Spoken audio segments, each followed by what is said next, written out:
I'm Sonia, a personal brand and style coach. My journey began in the corporate world and through lived experiences has led me where I am today. I've walked in those uncomfortable shoes, faced the same challenges and questioned my path to professional success while simultaneously navigating my personal style journey and the challenges that each decade brings. I wholeheartedly believe in the fusion of personal brand and style strategy. My mission here is to provide you with practical, actionable strategies and lived experiences to help you unlock your next level of success through the power of personal brand and style. Let's get started. Hi everyone, and welcome to another episode of the Style and Strategy podcast.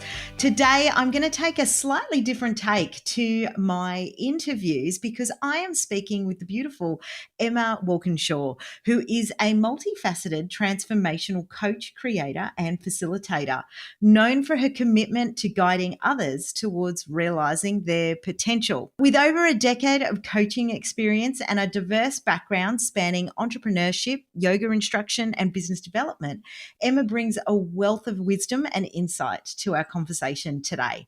I've actually had the privilege of collaborating with Emma recently as part of the Body Love Revolution online summit with a topic very close to my heart.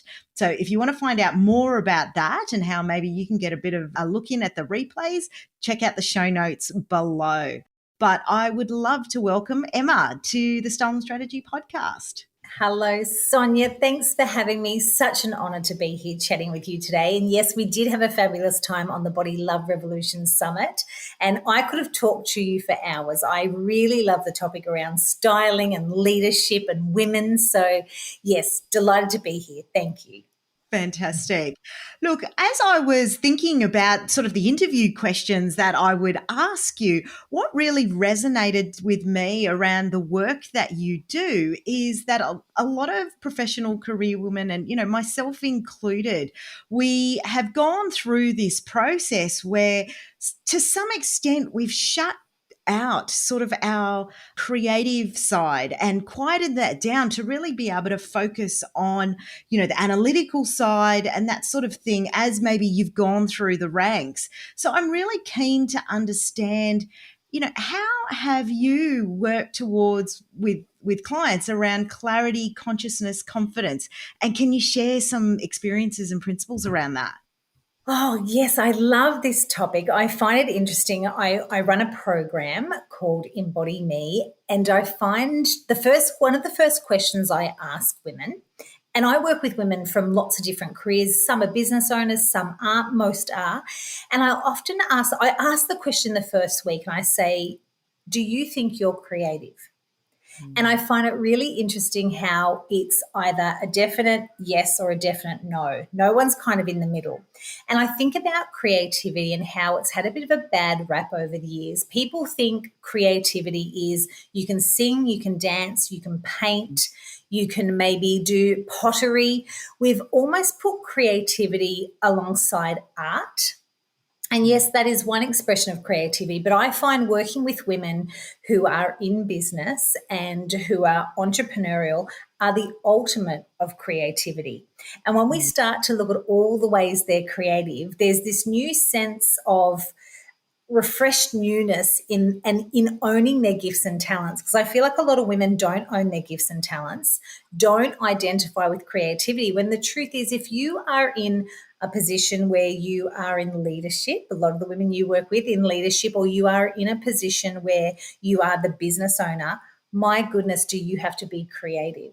Yeah. You mostly run from creativity. So in the program we talk lots about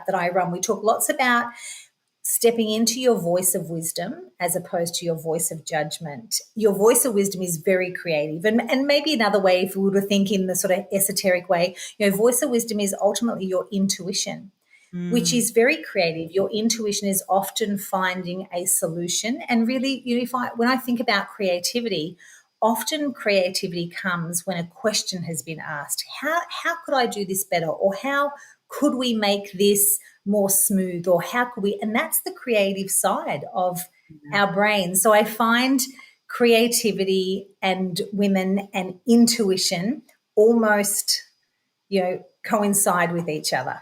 Yeah. Yeah, definitely. You've raised some really interesting elements there, because I know when you're working on programs or things like that, you're always asked, oh, can you be a little bit more innovative around how can we save money on that? Because there's a budget around and we don't want to go over that. So figure out another way, right? This ongoing checkbook, etc. So you have to go back and you have to come up with these other ideas, which is very entrepreneurial actually. And, with the onslaught of sort of AI coming through all businesses, the element that really stands us apart is the ability to be creative, right? And use our minds in that manner as well. So when you are working with individuals, can you share maybe an experience or a transformation that someone's gone through at all through that to get that sharp clarity and what that's actually meant for them? Yeah, I find in the process, the creative process, we all go through this little cycle where we will initially, and I'm sure when I talk through this, people will go, oh, I've experienced that. We'll often have an experience where we have a really great idea. So let's even put it in like the business context. We'll have a really great idea. We'll have a business idea. And then the next thing that happens after the business idea, we're very, very excited. It feels very, very doable. Then the next part of that, which will come up, which is maybe a day later, a week later, hours later, the brick wall of frustration hits and we go, where am I going to find the time? Where am I going to find the money to do that? So I watch all the women they will come into the program, they will have an awesome idea and they may have already hit the brick wall of frustration, which is where am I going to get the time? Where am I going to get the money? And right there and then in the creative process, we've got a choice. We can either throw it in the bin or we can just pop it up on the shelf. And if then we choose to take it off the shelf, and this is kind of the classic woman that I work with, then we'll encourage her to bring it up down from the shelf and look at it.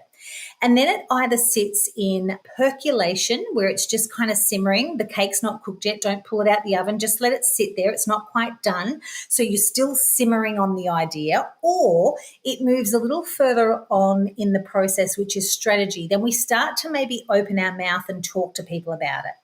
So we go from the initial idea to the brick wall of frustration, time and money, sits and simmers. So maybe from the simmer, I go, I'm now going to talk about it. And then when you start to strategize and talk about it, then more solutions come.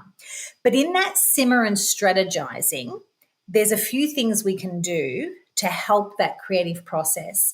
And I'll talk because I'm a yoga instructor. Get on the yoga mat, get in a downward dog, let an idea come. Go and have a really long hot shower and let the shower gods talk to you, because they will have the next step. And all you ever need is usually the next one step.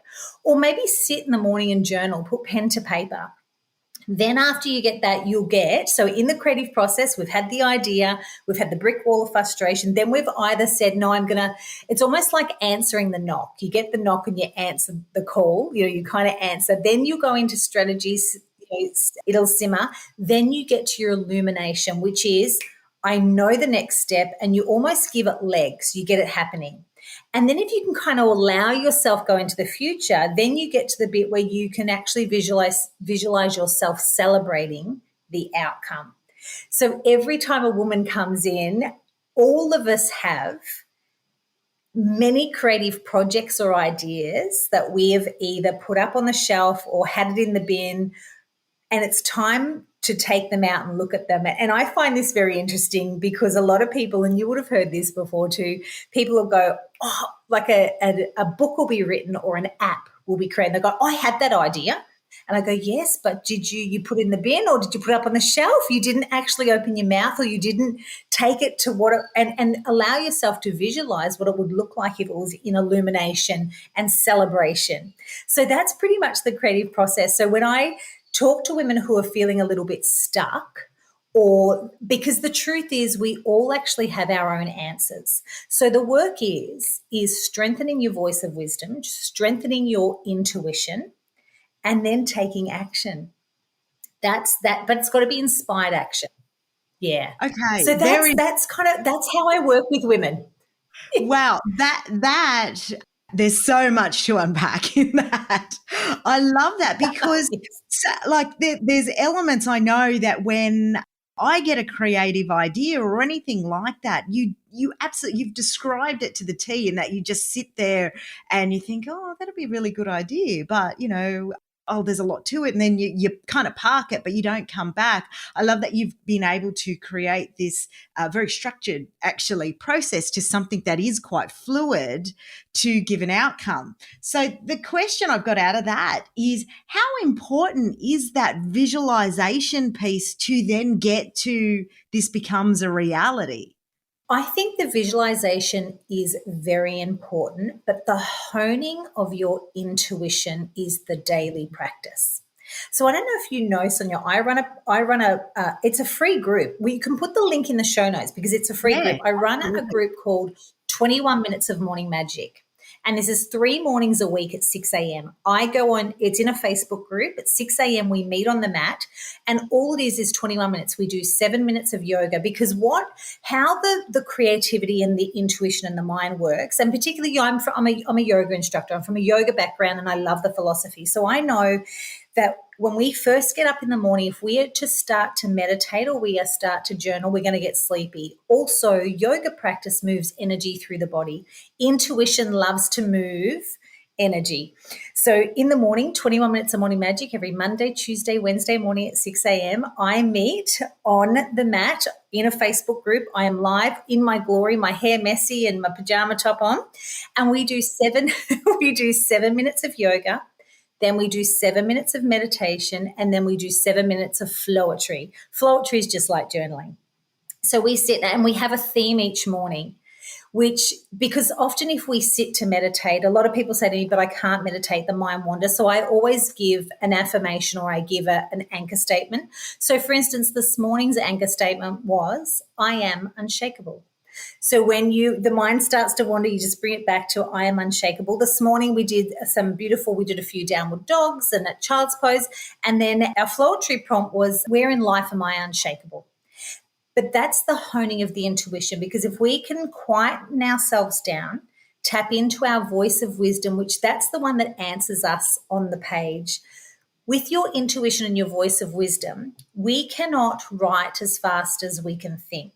So if you can get pen to hit the paper, if you can ask yourself a really powerful question, let's say you're in business and you're feeling stuck, or you have got a problem, or you need a solution, or you want to really get the juices flowing around your creativity, asking yourself one really great question and then allowing yourself to write to see what comes out. That's where your voice of wisdom has a chance to express itself.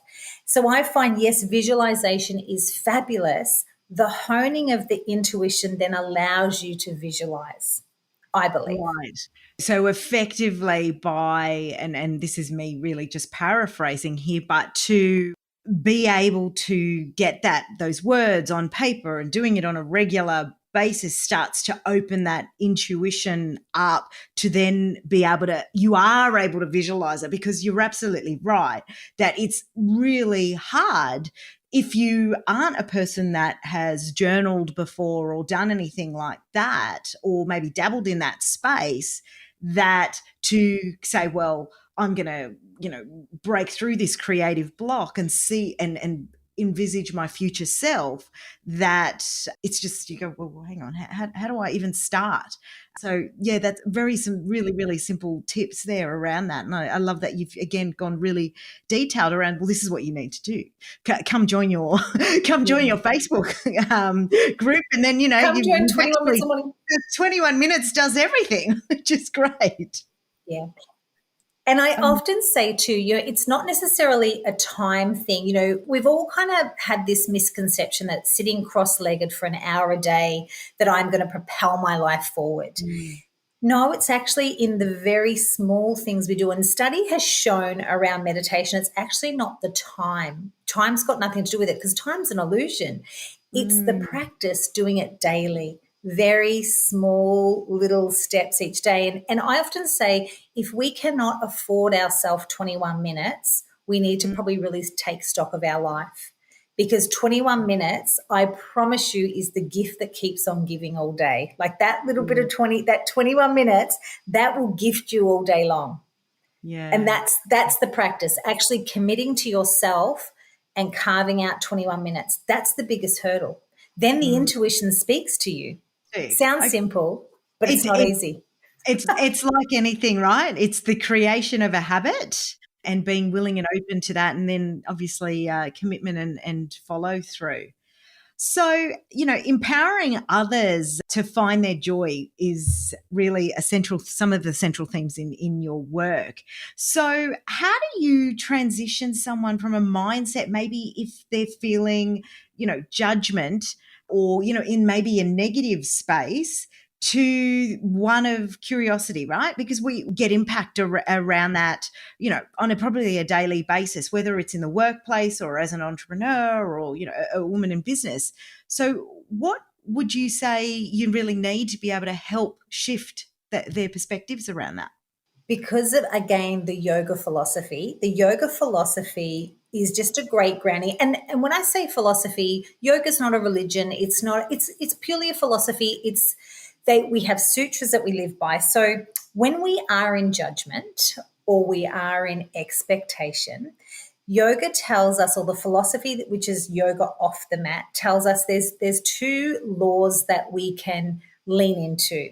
One of them is being the witness. So lean into the law of just becoming the witness.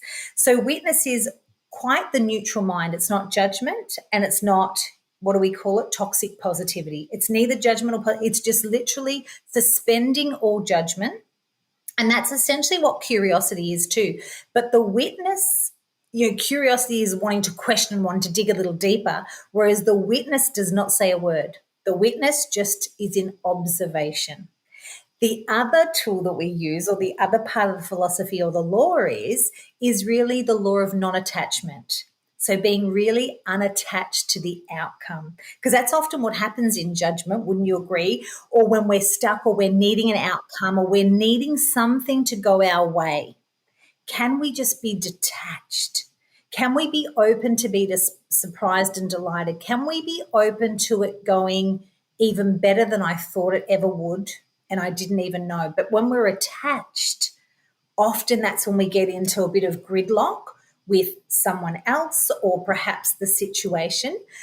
So I guess to answer that, if you can practice the witness, if just an observation, say nothing, do nothing, and then start to go, where am I attached here? Where have I? And of course, we're human beings, we get attached to things. However, is it causing me judgment? Is it causing me pain? Is it keeping me stuck?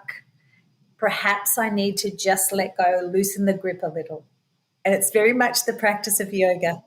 Yeah, very really important steps. And I didn't realize, I'm not a yoga person. I haven't been, but you're making me more and more interested on that front. So maybe it'll be a challenge in 2024 for me to be able to jump on the yoga mat, right? You can just join me for 21 minutes, Sonia. Yes, I'm going to jump on the Facebook. I'm usually up at that early anyway.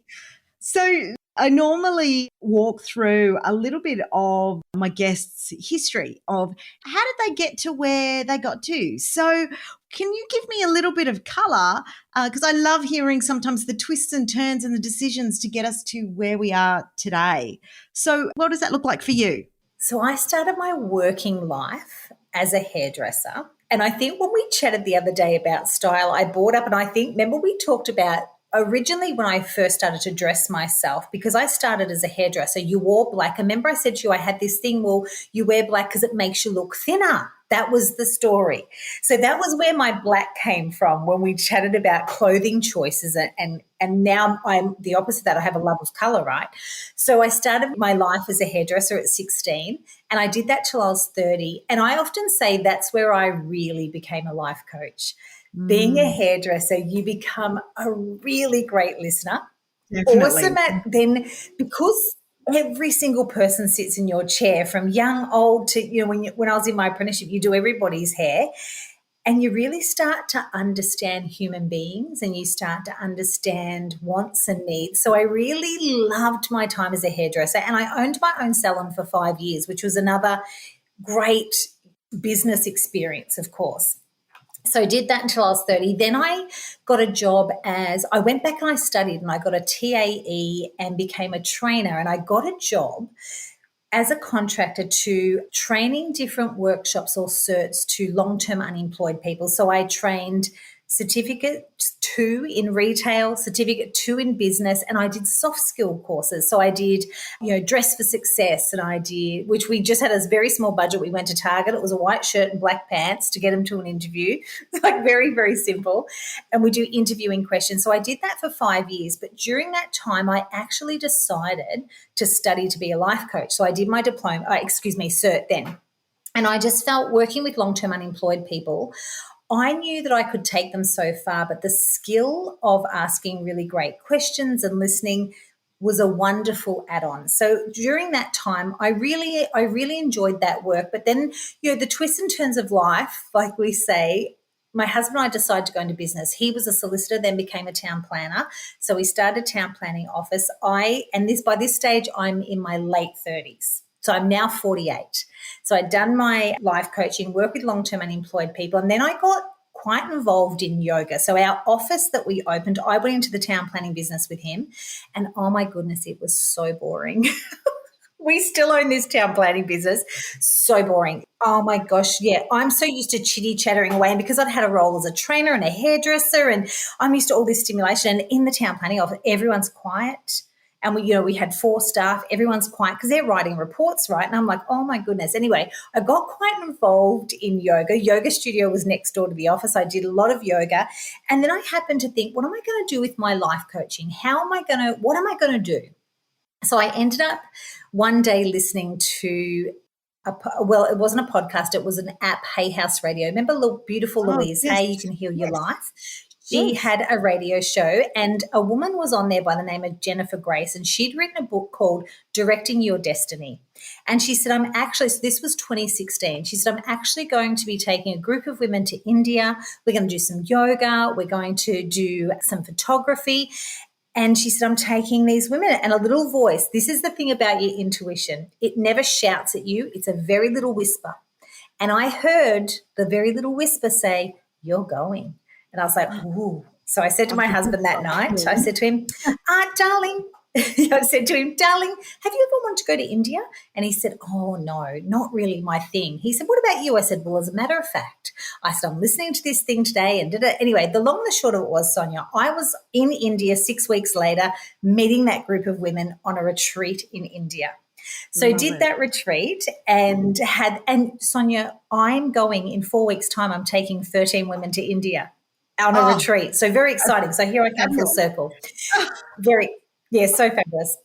So while I was in India, I meet Jennifer Grace, and she said to me, look, I've got this fabulous program that I run. It's from the Stanford University. Would you like to go back to Australia and run it? I said, oh my gosh, I'd love to, because I already had my life coaching. Came back to Australia, hence that's the Clarity Catalyst I've been running for years. And I'm going through, like as we speak, the summit, the Body Love Revolution online summit. I'm just starting to shift a little bit of my work in that. But I've ran Clarity Catalyst all of these years, and I then became a yoga teacher. So during that process as well, we're all lifelong learners, aren't we? I went and became a yoga instructor, but even my journey of becoming a yoga instructor, so I'm a life coach, I'm still doing a little bit of work in the town planning office. I start to think, even though I'm doing a lot of this mindset work with women, I feel like we need, from my own practice, I feel like we need some movement to move the energy through the body. And I'm not talking about, the yoga that I practice is beautiful hatha, moon and sun. I often think yoga's had a little bit of a bad rap in the sense that we see, an extreme version of it, that it's this, fitness regime. It's not. It's about movement. It's got a beautiful philosophy. Anyway, so I studied to be a yoga teacher, started to teach. So I would teach yoga and run my workshops together. And then I opened a yoga studio. Of course I did. So I had that for 4 years. So I only just sold that March 2023. And now, as you know, because I was dancing with being online and in the studio. And now I've sold the studio, which I had for 4 years. And now I'm online running my program and running retreats, hence India in 4 weeks' time with 13 women. Yeah, Well, really that cool. And I sounds run amazing. retreats. Yeah, so amazing. And I run retreats close to home. So I'm on the Gold Coast. So I run retreats. I've got a great spot in Byron Bay. So I run retreats there as well. But yeah, it's so life is wonderful. But that's how I got here. Originally, I wanted to be a hairdresser my whole life. And Love here it. I I, am. Yeah. I, I always love those journey stories, and I must get my name down for your next Byron Bay retreat for sure. You would love it. So Yes. joyful, so beautiful. Sounds incredible. So, Emma, I've got 3 last questions that I asked every guest on the podcast. So, first one would be, what is your signature style piece? So, your go-to piece. I love a beautiful floral dress. I'm such a romantic and probably a little bit boho-y romantic, which is a very, like I said to you, wearing black as a hairdresser. And then, I finished hairdressing at 30, but now I love anything floral, feminine, soft, but I love a beautiful dress in a floral. Yeah. Love it. Now, for those listeners maybe looking for a little bit of inspiration, do you or have you been reading anything or maybe heard anything on Audible or whatever that might be classified as a transformational read for you? Oh, I have been reading lately. The book that I have been reading is Your Body's Not an Apology. So this beautiful woman, now I can't think of the author, I can have a quick skizzy, but yes, Your Body's Not an Apology has been really quite instrumental. It is by, Sonia, her name's Sonia Renee Taylor. The Body is Not an Apology. And just around the whole body acceptance, body love journey, and now me accepting not having to wear black anymore, going, I'm going to wear a beautiful floral dress. Even my journey of becoming a yoga teacher in a size 14 to 16 body has been a process of me coming into myself and all of the, I guess you could say, the mindset work, losing the outdated beauty standards, losing that diet culture mentality, and really embracing this beautiful body. And hence why now I love a beautiful floral dress. Before it would have been black. But yes, that book, Your Body's Not an Apology, is tremendous just for that beautiful acceptance. Yeah. Great, thank you. And I think you've given us a lot of these already, but if you had to pick one mindset ritual for those days where we need an extra boost, which one would it be? It's definitely take a beautiful walk by yourself without your phone, without a doubt. Because I feel like back to that saying, you have your own answers, but the tip is to try and quieten your mind and allow your voice of wisdom to talk to you, because you have the answer. You actually do. I believe you do. Yeah. That's incredible, Emma. Thank you so much for being on the Style and Strategy podcast. If someone wants to find you, I will definitely have all the details in the show notes, but do you just want to clarify where's the best place to locate you? Yes, you could find me on Instagram with Emma_Walkinshaw. And you can find me 21 Minutes of Morning Magic, which is the Facebook group. But mostly you'll find me on Instagram or my Facebook, Emma Walkinshaw, Transformational Coach. But find me there and all my details are there. But thank you, Sonia. It's been absolutely wonderful to chat, as always. Thanks, Emma. Really appreciate you taking the time. You take care. Thank you. Thank you so much for being part of this inspiring episode. If you found value in today's discussion, please don't keep it a secret. Share it with a friend on social media, tag me at Your Style Collective, and leave a review. Your support means the world. Join me again next week for another empowering episode of Style and Strategy, the leadership series.